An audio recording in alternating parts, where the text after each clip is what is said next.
My name is Noah. I've lived in this small coastal town my entire life where everyone knows everyone and secrets feel like they're written in the air for all to see. I'm 28, work at the local library. And until recently, I've kept the most essential part of myself hidden away, not just from others but sometimes even from myself. I grew up in a traditionally religious household. My parents weren't zealots, but Sunday service was non-negotiable, and the church community formed the backbone of our social life. As a child, I found comfort in the rituals, the familiar hymns, and the sense of belonging, but as I grew older and began to understand myself better, that comfort transformed into a complicated knot of guilt and fear. By my early 20s, I had stopped attending church regularly. I made excuses about work schedules and other commitments, but the truth was simpler and more difficult. I couldn't reconcile who I was with what I had been taught. My parents noticed, of course. There were gentle inquiries, invitations to special services, and occasional disappointed sighs when I declined, but they never pushed too hard, perhaps sensing there was something fragile at work that shouldn't be disturbed. Then 6 months ago, everything changed. My father had a heart attack. He survived, thankfully, but the experience shook our family to its core. In those frightening hours at the hospital waiting for news, I found myself praying for the first time in years. Not formal prayers from my childhood, but desperate pleading thoughts sent into whatever void might be listening. When my father stabilized, I felt a strange mixture of relief and guilt. Relief that he would live, and guilt that it had taken such a crisis to make me reach for faith again. The Sunday after he came home from the hospital, I surprised my parents by agreeing to attend service with them. My mother cried, attributing it to joy over my father's recovery. In part, she was right. The church had changed since my youth. The old priest, Father Matthews, had retired, and a new priest had taken his place. Father Noah was younger than I expected, perhaps in his mid-30s, with an easy smile and eyes that seemed to hold genuine interest. When he greeted parishioners, he spoke with my parents for a few minutes after the service, inquiring about my father's health with what appeared to be sincere concern. When he turned to me, extending his hand, I felt an unexpected jolt of connection. "You must be the elusive son I've heard about," he said, his voice warm. "I'm Father Noah." Noah, I replied, surprised at how nervous I suddenly felt. "Not so elusive, just busy," he nodded, still holding my gaze. "Everyone's busy these days, but it's good to make time for what matters, isn't it?" I didn't know how to respond to that, so I just nodded and managed to smile. As we walked to the car, my mother mentioned how wonderful the new priest was how he had breathed fresh life into the congregation. I listened silently, wondering why the brief interaction had left me so unsettled. In the weeks that followed, I found myself returning to church each Sunday. I told myself it was for my parents, especially my father, whose recovery was slow but steady, but I knew there was more to it. Something about Father Noah's sermons resonated with me in a way I hadn't experienced before. He spoke less about sin and judgment, and more about passion and understanding. His interpretation of Scripture emphasized love above all else, and I found myself clinging to those words, desperate for any sign that there might be a place for me in this faith. After all, 3 months after my return to church, I began staying after services to help with community outreach programs. It started as a way to make my parents happy. They were delighted by my renewed involvement, but soon became something I genuinely looked forward to. We organized food drives, visited elderly parishioners, and renovated the church's small library. Father Noah was often present during these activities, working alongside volunteers, his sleeves rolled up and his clerical collar occasionally loosened. During these afternoons, we would sometimes talk casual conversations, at first about books. He was an avid reader, music, the town's history. He had a way of listening that made you feel as though your words mattered, as though he was absorbing every syllable. Eventually, our conversations deepened. He told me about his journey to priesthood, which hadn't been as straightforward as I'd assumed. He'd studied literature in college, spent 2 years teaching English in South America, and only then felt called to seminary. "I believe God leads us on winding paths sometimes," he said one afternoon as we sorted donated books. The Detours have purpose even when we can't see it. I wondered if he could see the purpose perp in my detours, if he could possibly understand the path I was on. There were moments when I almost told him when the truth pressed against my lips with such force that I had to physically turn away to keep it contained, but I always held back fearful of what might happen if I shattered this fragile connection we'd formed until last weekend when everything changed again. I had been helping Father Noah with some administrative work in the church office. It was late afternoon and most of the volunteers had gone home. My parents had left earlier, my father still tiring. Easily after his health scare, we were alone in the small room adjacent to the sanctuary, the setting sun streaming through stained glass and painting the worn wooden desk between us in jeweled colors. Father Noah was talking about an upcoming youth retreat, but I wasn't really listening. My mind was caught in the same loop it had been circling for weeks, wondering what he would say if he knew the truth about me, if his compassion extended to someone like me, if his interpretation of faith had room for the person I was. Noah, his voice broke through my thoughts. You seem a million miles away. I blinked, focusing on his concerned expression. Sorry, I was just thinking about something troubling. From the look on your face, he set down his pen. Would you like to talk about it? The question hung in the air between us. I had spent so long hiding, deflecting, pretending. The weight of it suddenly felt unbearable. I don't know if I can, I said, my voice barely above a whisper. Father Noah's expression softened. Sometimes the things we find hardest to say are the ones we most need to voice. I looked down at my hands, tracing the wood grain of the desk with my fingertip. I'm afraid of what you'll think, of what it means for me here. Whatever it is, Noah, this is a place of acceptance, of God's love, not judgment. I took a deep breath, then another. The words were there, had always been there, waiting to be freed. I'm gay, I said.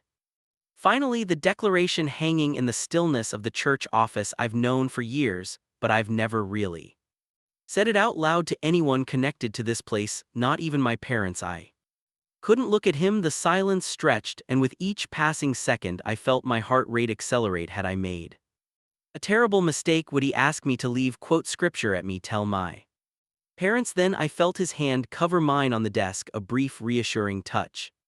Thank you for trusting me with that, Noah, he said, his voice steady and warm. That must have been difficult to say, especially here. I looked up, surprised to find no condemnation in his eyes, only a gentle understanding. You're not disappointed, I managed. Father Noah shook his head. God created you exactly as you are, Noah. Your sexual orientation is part of that creation, not a mistake or a flaw.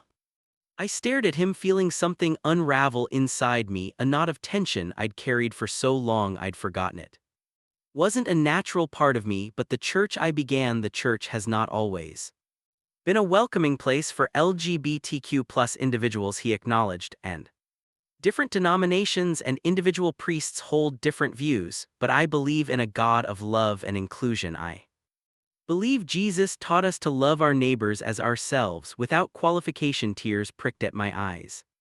Unexpected and overwhelming. I stopped coming to church because I thought there wasn't a place for me here. There is always a place for you here, he said firmly, and I'm sorry if the church ever made you feel otherwise. We talked for hours after that. The sun set completely, and we turned on the small lamp on the desk, its circle of light creating an intimate space for my long-suppressed words to finally find air. I told him about realizing I was gay in high school, about the crushing fear that had accompanied that knowledge, about dates I'd gone on in neighboring towns where no one would recognize me, about the loneliness of hiding such an essential part of myself from my family and community. Father Noah listened with unwavering attention. He shared stories of other LGBTQ+ Christians he had counseled, of the theological perspectives that affirmed their identities, of his own journey toward more inclusive understanding of faith. He admitted that not everyone in the church shared his views, but emphasized that this didn't make his interpretation less valid. The greatest commandment is to love, he reminded me, not to judge, not to exclude, but to love. When we finally realized how late it had grown, he insisted on walking me to my car. The night air was cool, and the church grounds were quiet and shadowed. As we reached my vehicle, he placed a hand on my shoulder. I'm glad you told me, Liam. And I hope you'll continue to feel welcome here, I nodded, unable to fully express the relief flooding through me. Thank you for listening, for understanding. His hand lingered on my shoulder for a moment before he stepped. Back same time next Saturday for the food pantry setup. I'll be here, I promised. On the drive home, I felt lighter than I had in years. The fear wasn't gone entirely. I still hadn't told my parents, still worried about others in the congregation, but sharing my truth with Father Noah and being met with acceptance had created a crack in the wall I'd built around myself. The week that followed was transformative. I moved through my days with a new sense of possibility. At the library where I worked, I found myself suggesting LGBTQ plus inclusive literature for our next display without the usual anxiety. I smiled more easily at strangers, laughed more readily with friends. The burden of secrecy, though not entirely lifted, had shifted enough to allow me to breathe more freely. When Saturday arrived, I was eager to return to the church. The food pantry preparation was scheduled for the afternoon, but I arrived early, hoping for another opportunity to talk with Father Noah before the other volunteers appeared. I found him in the parish hall, already arranging tables and shelving units. You're early, he said, smiling as I entered, eager to sort canned goods. Something like that, I replied, moving to help him with a particularly unwieldy Actually, I wanted to thank you again for last week, for how you responded when I came out to you. He stopped, turning to face me fully. You don't need to thank me for treating you with the basic dignity you deserve. Noah, maybe not, but it meant a lot to me anyway. I hesitated, then added, I've been thinking about what you said about God creating me as I am. I want to believe that. What's stopping you? He asked gently. I considered the question. A lifetime of messages suggesting otherwise. I suppose it's hard to unlearn that overnight. Father Noah nodded thoughtfully. Faith is a journey, not a destination. Questioning and re-examining what you've been taught is part of developing a mature spirituality. We continued, setting up as we talked, our conversation moving between theology and personal experience. Father Noah shared more about his own faith journey, including a period of doubt during seminary when he questioned his calling. I think God values authenticity above certainty, he said as we finished arranging the last table. Being honest about your questions and struggles is more important than having all the answers. Before I could respond, the door opened and other volunteers began arriving. The intimate space of our conversation dissolved as we turned to greet them and explain the day's tasks. But throughout the afternoon, I was aware of Father Noah's presence in a way I hadn't been before. His easy laugh as he joked with elderly parishioners, his patience with the children who had come to help, the quiet authority with which he directed the operation when the work was done and most volunteers had departed. I lingered, helping to clean up the last few items. Father Noah approached as I was wiping down a table. Would you like to get coffee? He asked, surprising me. There's a small place a few blocks from here. I could use the caffeine after today, and I'd enjoy continuing our conversation. The invitation caught me off guard, but I nodded. I'd like that. 20 minutes later, we were settled at a corner table in a cozy cafe I'd passed countless times but never entered. Father Noah had changed out of his clerical collar into a simple blue sweater that brought out the color of his eyes. Without the formal attire, he looked younger, more approachable. It was strange seeing him this way, like encountering a teacher outside school. For the first time, I come here often to write my sermons, he said, wrapping his hands around a steaming mug of black coffee. The owners don't mind if I sit for hours with just one drink. What's your sermon about tomorrow? I asked, genuinely curious. He smiled slightly. Authenticity and faith. It was already planned before our conversation last week, but it feels particularly relevant now. Will you? I hesitated, uncertain how to phrase my concern. Mention you? He finished. No, of course not. Not everything you've shared with me is confidential. Noah, I relaxed slightly. I appreciate that I'm not ready for everyone to know yet. Coming out is a personal process, he affirmed. Each person has to determine their own timeline and approach. No one should rush you or force you. Our conversation flowed easily from there. We discovered shared interests in classic literature and folk music. He told me About growing up in a small town in the Midwest similar in many ways to our coastal community, I shared stories about my work at the library and my dream of someday writing a novel. The afternoon light faded too. Evening as we talked, and I was surprised when I glanced at my watch to see how much time had passed. I should probably go, I said reluctantly. My parents will wonder where I am. Father Noah nodded, though I thought I detected a similar reluctance in his expression. Of course, thank you for joining me. As we walked out of the cafe, a light rain had begun to fall. Father Noah insisted on walking me to my car, which I'd left in the church parking lot. We shared his umbrella, walking close together to stay dry. The proximity felt both comforting and unsettling in a way I couldn't quite articulate. At my car, I turned to thank him again for the coffee and conversation. The words died on my lips as I noticed the way he was looking at me with an intensity that hadn't been there before, or perhaps that I hadn't allowed myself to recognize. Noah, he said softly, I want you to know how much I valued our conversations, how much I valued getting to know you. There was something in his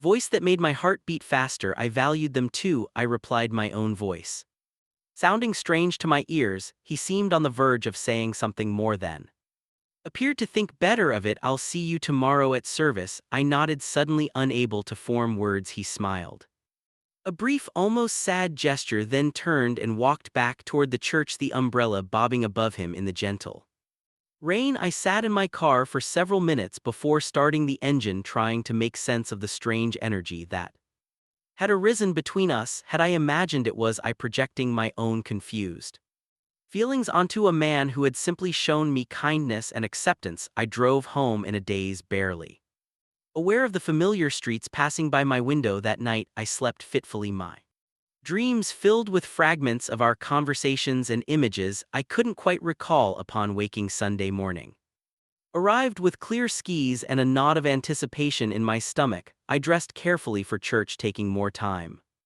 than usual to select clothes and style my hair. My mother noticed, commenting that I looked particularly nice. As we drove to the service together, I mumbled something about a new shirt and stared out the window, avoiding her curious gaze. At church, Father Noah was once again in his clerical attire, performing his duties with the same grace and warmth I'd always observed his sermon as he'd mentioned, centered on authenticity and faith, on the importance of bringing one's whole self to a relationship with God rather than presenting a carefully curated version. Though he didn't look at me directly during his address, I felt as though the words were meant specifically for me. After the service, I stood with my parents in the receiving line. When we reached Father Noah, he greeted my parents warmly, inquiring after my father's health and promising to visit them later in the week. When he turned to me, his expression remained professionally friendly, but there was a depth to his eyes that seemed to communicate something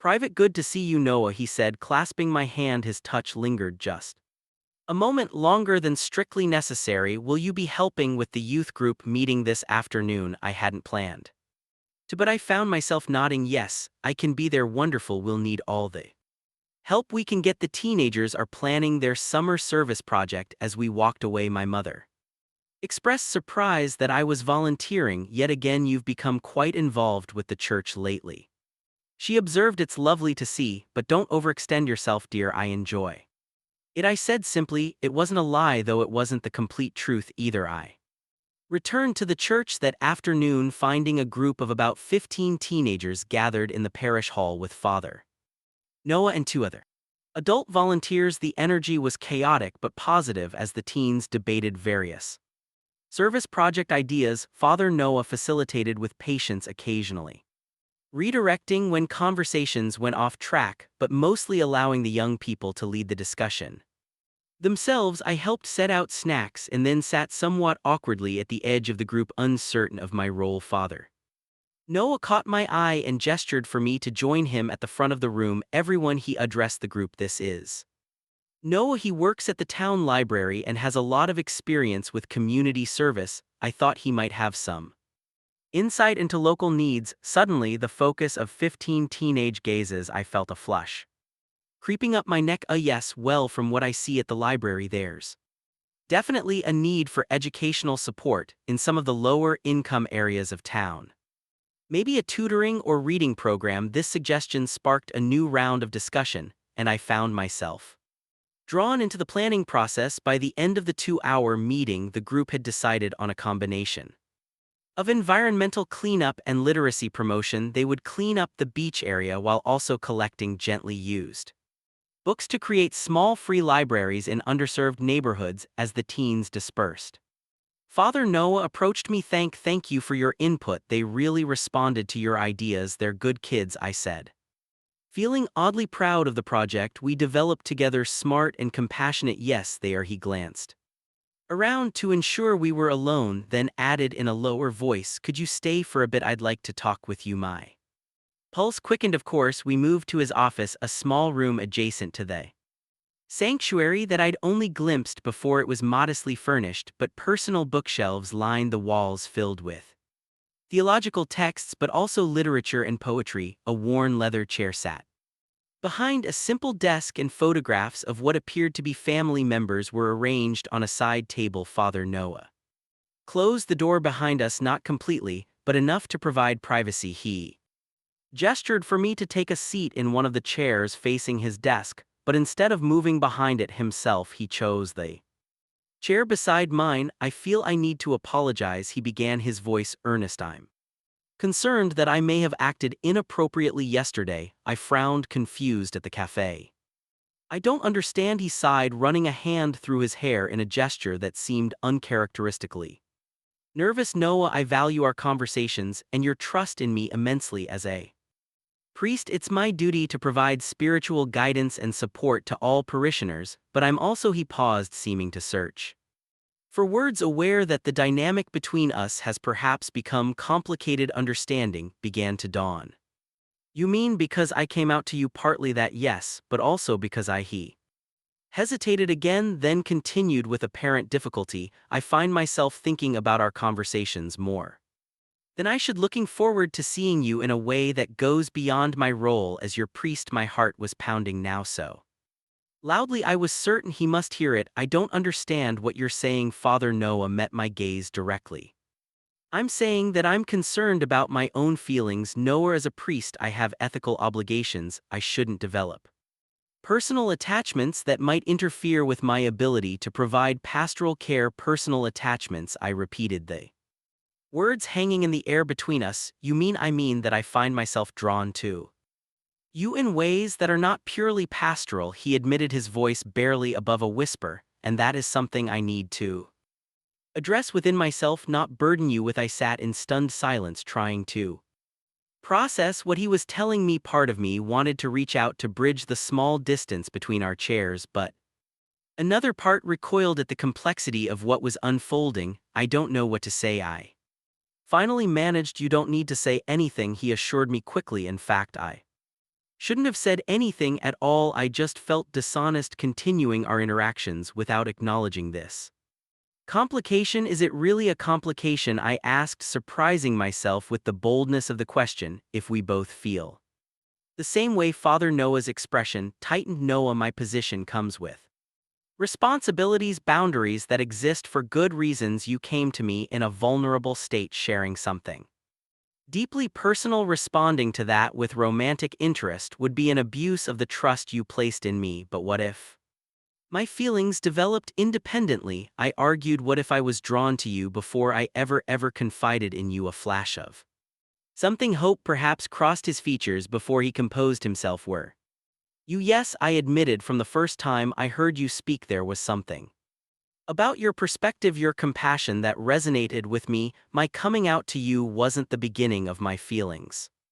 It was a result of the trust that had already developed between us. Father Noah ran a hand over his face, a gesture of someone wrestling with difficult thoughts. Even if that's true, Noah, there are still complications. I'm still your priest. There's still a power dynamic at play. Then don't be my priest, I suggested impulsively. I can attend a different church for spiritual guidance if that's what's required. He looked genuinely taken aback. You would do that if it meant being able to explore whatever this is between us? Yes, the certainty in my voice surprised even me. Father Noah was silent again, his internal conflict Visible in the tension of his shoulders, the slight furrow of his brow, "It's not that simple," he finally said, but his tone had softened. "My vocation is central to who I am. Any relationship would have to exist alongside that reality, not in place of it." "I understand that," I assured him. "I'm not asking you to choose between your calling and whatever might develop between us. I'm just asking for a chance to find out if there could be something worth exploring, and if there isn't," he asked quietly, "if we discover there's nothing beyond this initial attraction, the damage to your spiritual journey could be significant." I considered this. "That's a risk I'm willing to take." "Is it one you're willing to take as well?" The question hung between us, heavy with implication. Father Noah stood and moved to the window, gazing out at the church grounds now bathed in the golden light of sunset. I remained seated, giving him the space to think, though every fiber of my being wanted to go to him, to bridge the physical distance that seemed to symbolize the emotional chasm we were attempting to cross. "I've spent my life in service to God and the church," he said finally, still facing the window. "I've never questioned my vocation, never regretted the sacrifices it required until now." He turned, and the raw emotion in his eyes took my breath away. "Not because I regret my calling, but because for the first time I'm confronting the possibility that God might be calling me to something additional, something I never anticipated." "And what's that?" I asked, barely above a whisper, to authenticity. "As you pointed out," he replied with a hint of a sad smile, "to living truthfully, not just preaching about it." I stood now, moving closer to him but still maintaining a respectful distance. "What does that truth look like to you?" "No," or it was the first time I'd used his name without the title, and the intimacy of it wasn't lost on either of us. "I don't know yet," he admitted, "but I think I'd like to find out." Carefully, thoughtfully, with full awareness of the complexities involved. My heart raced at his words. "That sounds reasonable." Genuine smile touched his lips. "Reasonable, not exactly the most romantic approach, is it?" "I'll take reasonable over nothing," I replied, returning his smile. We stood there, the evening light painting the office in warm gold, the air between us charged with possibility and uncertainty in equal measure. Neither of us seemed to know how to proceed from this tentative agreement. To what? Explore our feelings, begin some kind of relationship. The path ahead was unclear, but for the first time in weeks, the heaviness in my chest had lightened. "What now?" I asked finally. "Nowhere." It was becoming easier to think of him this way. Considered the question. "Now I think we proceed with care. I'll speak with my bishop about the situation, seeking guidance without compromising your privacy. You should consider finding spiritual counsel elsewhere, at least temporarily, and perhaps we could spend time together outside the church context, get to know each other as people, not as priest and parishioner." It was methodical, cautious, but I understood the necessity for such boundaries. I'd like that. He nodded, relief evident in his expression. So would I. As I prepared to leave, Noah walked me to the church entrance. At the door he had hesitated, then reached out to squeeze my hand briefly, a gesture that managed to be both chaste and deeply intimate. "Thank you for your courage, Noah," he said softly, "for coming back, for insisting on honesty." I nodded, unable to find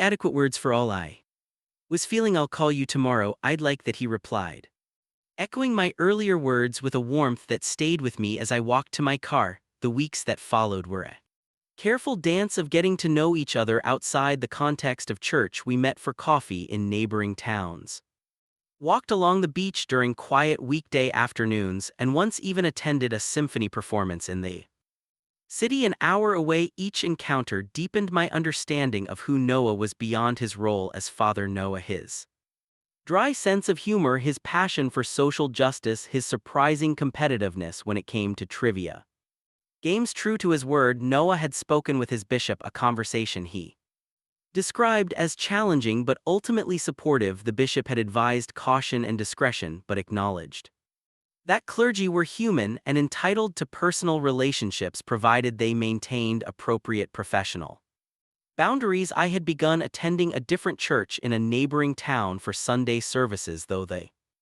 arrangement felt temporary in my mind. My parents noticed my absence from our local church. Of course, I explained that I was exploring different perspectives on faith, which wasn't Entirely untrue, they seemed concerned but supportive, my father commenting that questioning was part of a mature faith journey, unknowingly echoing Noah's words from weeks earlier. As for Noah and me, our relationship progressed slowly, deliberately. Our first kiss happened nearly a month after our conversation in his office on a deserted stretch of beach, as the sun set over the water. It was tentative, gentle, both of us still conscious of the complicated nature of our connection, but it was also a confirmation that what existed between us was real, not just a product of forbidden attraction or spiritual confusion. I think I'm falling in love with you, I told him that evening as we sat on the sand watching the waves, and it terrifies me. He took my hand, his fingers interlacing with mine. It terrifies me too, but I'm beginning to think that some of the most important journeys in life should be a little frightening. It means we're growing, changing, becoming more than we were before. I leaned against his shoulder, drawing comfort from his warmth. Is that what this is? A journey, I believe.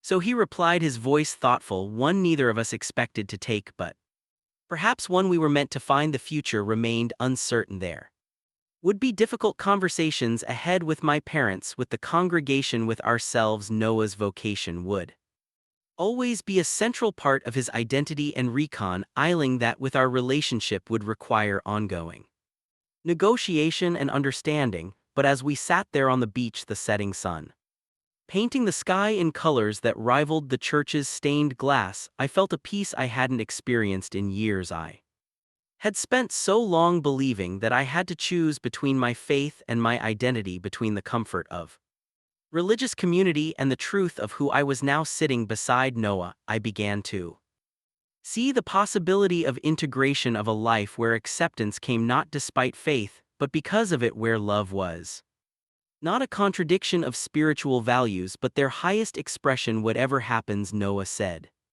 softly, I want you to know that I believe you are exactly as God created you to be, and I am grateful every day that our paths crossed. I squeezed his hand, words temporarily beyond me in that moment. The complicated reality of our situation, the challenges we would face, the explanations we would need to give, the adjustments we would have to make, felt distant compared to the simple truth of being fully seen and accepted by the person beside me. As the last light faded from the sky, I made a silent prayer of gratitude, not to the distant, judgmental God of my childhood fears, but to the God Noah had helped me discover, a God of compassion and inclusion, a God who created diversity in all its forms and called it good, a God who valued authenticity above conformity. It was a prayer of thanksgiving for unexpected journeys and the courage to take them, for second chances at faith and love, and for the possibility that in finding each other, Noah and I might also find a way to be more fully ourselves together.